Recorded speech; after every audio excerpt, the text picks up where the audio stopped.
नमस्कार, स्वागत है आप सभी का न्यूज़ 21 में। मैं हूं आपके साथ उमंग माथुर और मेरे साथ सादुलपुर से विधायक मनोज न्यांगली जी बैठे हैं। और एक विशेष बात आज इनसे मिलने की, इनसे बात करने की ये भी है कि एक नई जिम्मेदारी इन्हें मिली है, या फिर हम कह सकते हैं कि अब एक नए रास्ते पर ये चल पड़े। राजनीति वही है लेकिन तरीके हो सकता है थोड़े भिन्न हो जाए। शिवसेना शिंदे गुट का इन्हें राजस्थान का प्रदेश अध्यक्ष बनाया गया है। मनोज जी, बहुत बहुत स्वागत है आपका हमारे चैनल पे। धन्यवाद। अभी देखिए, पहले तो आपने जो बताया कि मुझे शिवसेना का प्रमुख बनाया गया है, अभी तक हमारे को चर्चाएं हैं। अभी हम फाइनली, हमारा माननीय उप मुख्यमंत्री एकनाथ शिंदे जी ने हमसे वार्ता हुई, मीटिंग हुई, लेकिन अभी हम फाइनली घोषणा होना बाकी है। औपचारिकता बाकी है, सिर्फ ये मान सकते हैं। देखिए, हाँ बिल्कुल, तो जब तक नहीं होता तब तो औपचारिकता मानते हैं। भाई साहब, एक विषय, क्योंकि राजस्थान से आप जुड़े हैं, लंबे समय से राजस्थान की राजनीति में आप सक्रिय हैं। यहाँ पर हम देख रहे हैं और सबको पता है, बच्चे बच्चे को पता है, 5 साल कांग्रेस, 5 साल बीजेपी, दो ही प्रमुख दल हैं। ऐसे में अगर हम थर्ड फ्रंट की अगर हम बात करें, वो एक बात अलग है कि केंद्र में आप कोएलिशन के अंदर हैं, लेकिन राजस्थान की विशेष तौर पे बात करें, यहाँ पर कई लोगों ने कोशिश करी। किरोड़ी लाल मीणा जी ने भी कोशिश करी, घनश्याम तिवारी जी ने भी कोशिश करी, हनुमान बेनीवाल लगातार कोशिश कर ही रहे, लेकिन थर्ड फ्रंट उस हिसाब से राजस्थान में नहीं बढ़ पाया जिस हिसाब से उत्तर प्रदेश में या किसी अन्य राज्य में है। महाराष्ट्र में हम देख सकते हैं। तो राजस्थान में थर्ड फ्रंट को किस प्रकार से और देखते हैं? अगर आपको जिम्मेदारी मिलती है तो थर्ड फ्रंट को लेकर क्या आपकी योजनाएं हैं? शिवसेना शिंदे गुट को लेकर क्या योजनाएं हैं? देखिए, राजस्थान प्रदेश में थर्ड फ्रंट की जहाँ बात होती है, मैं मानता हूँ कि यहाँ बहुत बड़ा विकल्प है। जनता बीजेपी और कांग्रेस के लंबे शासन से और इनकी कार्यशैली से परेशान हो चुकी है, और जनता चाहती है कि थर्ड फ्रंट बने और थर्ड फ्रंट की यहाँ सरकार बने। लेकिन अभी तक जितने भी प्रयास थर्ड फ्रंट के हुए हैं, बहुजन समाज पार्टी भी थर्ड फ्रंट में लड़ी है, आरएलपी भी लड़ी है, किरोड़ी लाल जी भी लड़े हैं, तिवारी जी भी लड़े हैं, और भी कोई प्रयास हुए होंगे, लेकिन एक बड़े आधार बनाकर नहीं लड़े। और जब तक पूर्ण रूप से आधार और मैनेजमेंट से नहीं लड़ते हैं, तब तक थर्ड फ्रंट खड़ा नहीं हो पाता है। आपको थर्ड फ्रंट में लड़ने वाले लोग तो खूब हैं। अभी भी आज जब की बार 7 एमएलए निर्दलीय हैं, हम 2 बसपा से हैं, उसके बाद में आपके गर्ग साहब हैं, वो उनका सुभाष जी, वो भी एक अलग आए हैं। मतलब, और मैं जब 13 से 18 में था, उस समय हमारे पास ऐसे 25-30 लोग थे थर्ड फ्रंट की स्थिति में। तो थर्ड फ्रंट को जनता चाहती है, इसीलिए इतने बड़े सदन में आते हैं लोग। लेकिन ये सामूहिक रूप से एकजुट होकर जिस दिन लड़ लेंगे सारे लोग, उस दिन बीजेपी और कांग्रेस दोनों को बाहर का रास्ता निश्चित रूप से राजस्थान की जनता दिखा देगी। इसी बात पे सवाल है, क्योंकि इस बार विधानसभा में भले ही रविंद्र सिंह भाटी हों, राजकुमार रोत हों, नरेश मीणा समरावता कांड के बाद वो भी एक नया एक चेहरा बन के उभरे। हालांकि अभी वो कुछ नहीं कर पा रहे हैं, लेकिन युवाओं ने और आप जैसे लोगों ने भी कोशिश तो बहुत करी। लेकिन वो एक क्या वजह है? क्या राजस्थान का जातीय समीकरण ऐसा है या क्षेत्रीय समीकरण ऐसा है कि एक बड़े तौर पर भले ही साथ में भी आ जाते हैं, लेकिन वो चीज़ नहीं बन पाती है? देखिए, बनेगी एक बार हम सबको। जैसे राजकुमार जी रोत ने भी अब की बार 4 एमएलए हैं उनके, तो और हनुमान जी भी ये लड़ रहे हैं, हम बसपा से भी लड़ रहे हैं, और अन्य दल भी कोई छोटा मोटा लड़ रहे होंगे। हम जिस दिन अपने की सबकी एक इक्वलिटी हो जाएगी और सबका डिसीजन ये हो जाएगा कि हमें थर्ड फ्रंट से गठबंधन के साथ ताकत से पूरे राजस्थान में लड़ना है, उस दिन बदल देंगे। क्या ये वो स्थिति तो नहीं है जैसे जो हमने केंद्र में देखा था? इंडी गठबंधन बना तो ज़रूर था और बहुत प्रचार उसका बहुत ज़ोरों शोरों से हुआ था, लेकिन उसके बाद मंच पे एक बार आ गए, हाथ सबने पकड़ लिए, लेकिन वो बात नहीं रही। क्या यही स्थिति आपको लगता है राजस्थान में? अगर अलग अलग दल हैं, वो साथ आने की बात तो करते हैं लेकिन आ नहीं पाते। अभी देखिए, मैं इंडिया गठबंधन की जो बात थी लोकसभा के चुनाव में, उनका जो गठबंधन पहले दिन जो गठबंधन था, अगर वही गठबंधन खड़ा रह जाता तो निश्चित रूप से वो बदलाव करते। लेकिन फिर भी उस गठबंधन से, राजस्थान में भी आपने देखा, उस गठबंधन का ही परिणाम है कि यहाँ 11 लोकसभा सांसद कांग्रेस अपने आपकी राजकुमार जी रोत उनकी पार्टी से बने हैं, हमारे यहाँ सिक्कर से सांसद बने हैं, हनुमान जी बने हैं। तो ये 3 वो वगैरह 8 कांग्रेस के बने। तो ये गठबंधन का ही परिणाम था कि 11 लोकसभा सांसद आए, और दिल्ली में जो 400 पार की जो लोग बात भी कर रहे थे, नहीं कर पाए। तो वो गठबंधन का परिणाम था। गठबंधन पूर्ण रूप से नहीं हो पाया। और गठबंधन जब हो जाएगा, एक चुनाव हम गठबंधन से संपूर्ण रूप से पार लगा के लड़ लेंगे तो फिर दोबारा कोई दिक्कत नहीं आएगी। लेकिन ये गठबंधन बन नहीं पाते हैं, ये अलग है, क्योंकि विचारधारा आप जैसे कह रहे हो कि कहीं क्षेत्रीय विचारधारा है, कहीं जातिगत विचारधारा है, कहीं अपने व्यक्तिगत विचारधारा है। तो ये सारी विचारधाराएं जब मेल नहीं खाती हैं तब तक नहीं हो पा रहा है। मेल खा जाएंगी तो फिर खूब शानदार और जानदार काम होगा। अब देखिए आप राजस्थान में हनुमान जी की पार्टी है, बहुजन समाज पार्टी है, हमारे शिंदे गुट की पार्टी है, राजकुमार जी रोत की पार्टी है, सुभाष जी गर्ग की पार्टी है। हम सब अगर एक साथ होकर के बड़े शानदार तरीके से अगर प्लान कर लेंगे तो फिर कोई ज़रूरत नहीं है बीजेपी कांग्रेस को रोकने में, कोई ज़्यादा जोर नहीं आएगा। हालांकि केंद्र में आप गठबंधन में हैं, लेकिन राजस्थान में मुद्दे अलग हैं, समीकरण अलग हैं।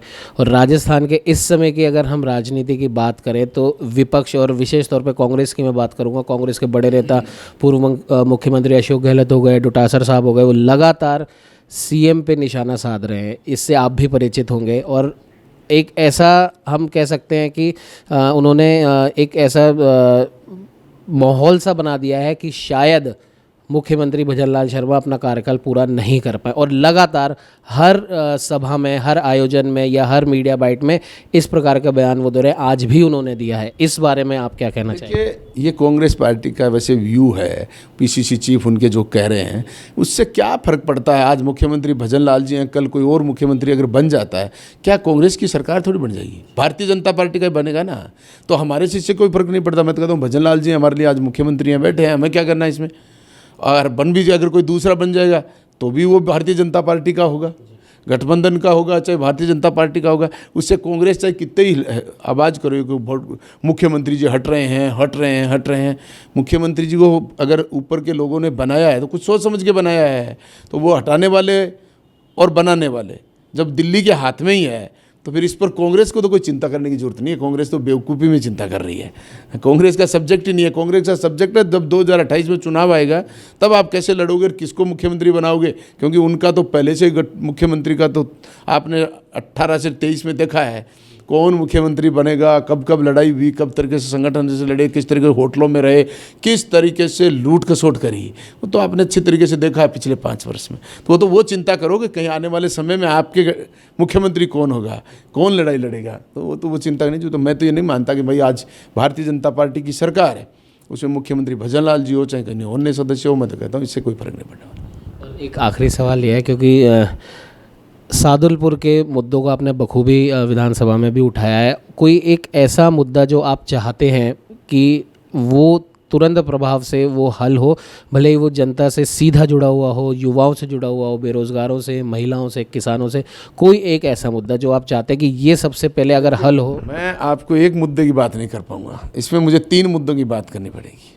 नंबर 1 मुद्दा, पिछले 5 साल में कांग्रेस राज में जो भ्रष्टाचार हुए मेरे विधानसभा क्षेत्र में, मैं एक पर्टिकुलर नाम लूँ, नगर पालिका में 50 से 60 करोड़ रुपए का घोटाला है। धरातल पर काम नहीं है, पैसा उठ गया और धरातल पर ऑफिस में फाइलें नहीं है। उसके बाद सरकार भारतीय जनता पार्टी की आंख मीच के बैठी है, उसका खुलासा करे और उन लोगों को आगे जेल में भेजने का स्थान है वहाँ जेल में भेजे। 2 नंबर मेरा आगे किसान का फसल बीमा मेरे चूरू जिले में सबसे महत्वपूर्ण मुद्दा है, जिसमें 2023 का हमारा किसान का फसल बीमा बकाया है। राज्य सरकार जल्द से जल्द उसका निस्तारण करे और किसानों को राहत प्रदान करे।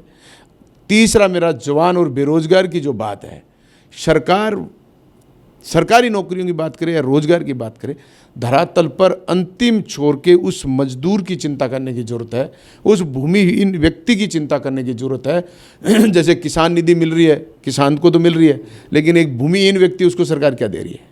एक रेडी लगाने वाले व्यक्ति को सरकार क्या दे रही है? एक चेजे बाटे पे मजदूरी करने वाले को सरकार क्या दे रही है?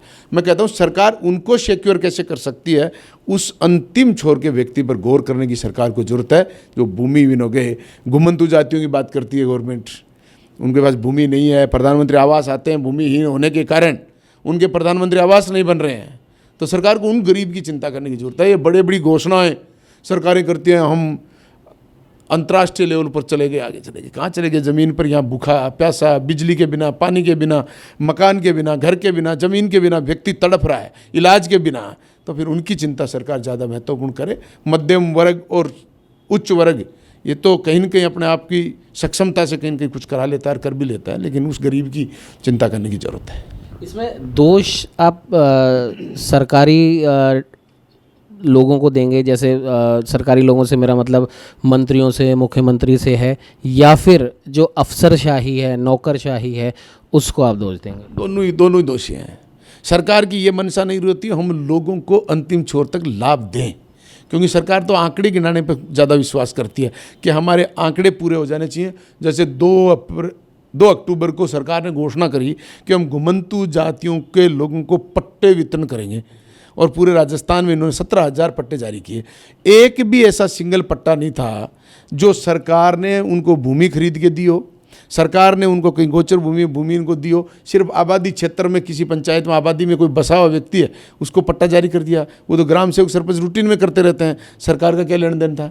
तो इसलिए सरकार की मंशा भी ये नहीं होती कि उनको करें। दूसरा, सरकार की जो योजनाएं आती हैं उनका सिर्फ गवर्नमेंट अनावश्यक खर्चा करे। जैसे अभी ग्रामीण कैंप लग रहे हैं, जिसमें मैं कैंप का निरीक्षण करने भी गया हूँ, कैंपों में जाता हूँ। सिंगल काम कैंप में नहीं होता, सिंगल काम, जिसमें हमारे मुख्यमंत्री महोदय भी आज मेरे चूरू में गए हुए हैं।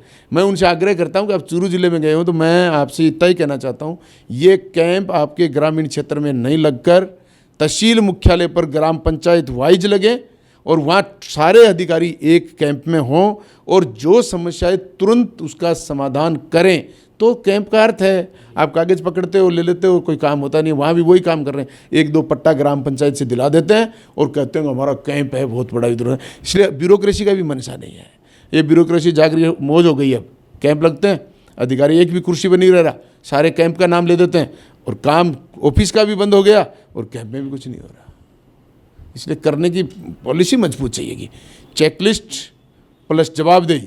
जब तक ब्यूरोक्रेसी पे आप नहीं करोगे तब तक कोई जिम्मेदारी से काम नहीं हो रहा। भ्रष्टाचार हो रहा है, लूट रहे हैं लोग, खा रहे हैं, पैसा दे रहा है उसका दुनिया में सब जगह काम हो रहे हैं और पैसा नहीं मिल रहा है, वहाँ कुछ भी नहीं हो रहा गरीब आदमी का। युवाओं और बेरोजगारों की बात करके, उनसे तरह तरह के वादे करके भाजपा की सरकार बनी, लेकिन जब से भाजपा की सरकार बनी है तब से करीब 1.5-2 साल से युवा सड़कों पर है। फिर भले ही वो राजीव गांधी युवा मित्र हो, एसआई भर्ती की बात करने वाले युवा हो, आरएस मेंस वाले अभ्यर्थी हो, या first grade, second grade, third grade वाले युवा या फिर बेरोजगार हो, उन तमाम जगह आपने भी सुने होंगे, हर जगह धरने प्रदर्शन भी हुए, शहीद स्मारक पे भी हुए, अलग अलग जगह हुए, लेकिन उनका परिणाम कुछ नहीं निकला। देखिए सही बात है ये। जैसे राजीव युवा मित्र, वो काफ़ी लोग मेरे पास भी आए थे। सरकार बनते ही 5,000 लोगों को घर भेजने का काम किया। आप कह रहे थे कि हम रोज़गार देंगे युवाओं को, जिसको दे रखा उसका मत छीनो। आप नया दे पा रहे हो नहीं दे पा रहे हो, लेकिन आपने राजीव युवा मित्रों का जो रोज़गार छीना, ये दुर्भाग्यपूर्ण बात है। मैंने 6 लोग भाई साहब उनमें से आज दुनिया में नहीं है। मैंने विधानसभा में भी कहा कि इसका आप कोई भी मित्र नाम रख दीजिए। आप अटल मित्र रख दिए, लाल कृष्ण आडवाणी मित्र रख दिए, आप रोजाना पंडित दीनदयाल जी का नाम ले रहे हैं, उनका मित्र नाम दे दीजिए। भाई राजीव मित्र नहीं रखना चाहते तो आप उनका नाम दीजिए, लेकिन उनकी रोज़गार मत छीनो। ये सबसे बड़ी दुर्भाग्य की बात है। ये गवर्नमेंट के युवाओं को कोई रोज़गार नहीं दिया अभी तक। नई भर्ती करके राजस्थान की सरकार नहीं दे पाई अभी तक रोज़गार। मैं माननीय मुख्यमंत्री जी से आपके माध्यम से मांग करता हूँ, जितनी वैकेंट पोस्ट आपके पास हैं उन सब को भरिए और अंतिम छोर की उन पोस्टों को भरिए जहाँ बाबू नहीं है, पटवारी नहीं है, ग्राम सेवक नहीं है, लाइनमैन नहीं है, जइए नहीं है, ये नहीं है। जो जनता को डायरेक्ट इफेक्ट करता है उसकी सख्त ज़रूरत है। आपके आरएस आईएएस की अगर कोई 2 पोस्ट खाली भी रह जाएँ तो चल सकता है, लेकिन लाइनमैन बिना, बाबू के बिना, पटवारी के बिना, ग्राम सेवक के बिना ये काम चलना बहुत मुश्किल है। इसलिए रोज़गार उपलब्ध कराइए, रोज़गार के साथ आप पारदर्शिता पैदा करिए। जनता का व्यक्ति जाए अपने काम को लेके, वो काम अच्छी तरीके से हो जाए, वो ज़रूरी है। इसलिए इन लुटेरों से पीछा छुटाओ। बहुत गंभीर स्थिति है। जो ब्यूरोक्रेसी मर्जी चाह रही है वो कर रही है, जो नहीं करना चाहती वो नहीं करती है, चाहे कोई कुछ भी करे। ये थे हमारे साथ मनोज न्यांगली जी, और राजस्थान की राजनीति को लेकर तमाम तरह के मुद्दों पे बेबाकी से इन्होंने अपने बात रखी। और सबसे बड़ी बात जो इन्होंने कही है वो कहीं ना कहीं भाजपा शासन, प्रशासन, सरकार, मंत्री, मुख्यमंत्री सबके लिए एक नसीहत हम कह सकते हैं कि अंत्योदय की आप बात करते हो, अंतिम छोर तक व्यक्ति को फ़ायदा पहुंचाने की बात आप करते हो, लेकिन स्थिति आज ये है कि अंतिम छोर तक पहुंचे व्यक्ति को फ़ायदा क्या, उस तक आपकी योजना की बात भी नहीं पहुंच रही, तो लाभ पहुंचना तो दूर की बात है। तो बातें ना करें और अंतिम छोर तक, भले वो भूमिहीन व्यक्ति हो, उसको प्रधानमंत्री आवास दिलाना हो, या फिर किसान जो उसके पास में जो किराए की भूमि लेके जो किसानी कर रहा है, खेती कर रहा है, उस तक लाभ पहुँचाना हो, या फिर सरकारी वो तंत्र जो डायरेक्ट जनता से जुड़ता है वहाँ पर भर्ती करना हो, तो वो आप काम करेंगे, तब जाके अंत्योदय की जो आप बात करते हैं वाकई में सफल सिद्ध होगी, वरना वो भी एक तरीके से चुनावी घोषणा ही मात्र रह जाएगी। सहयोगी कैमरामैन अजय के साथ उमंग माथुर, न्यूज़ 21।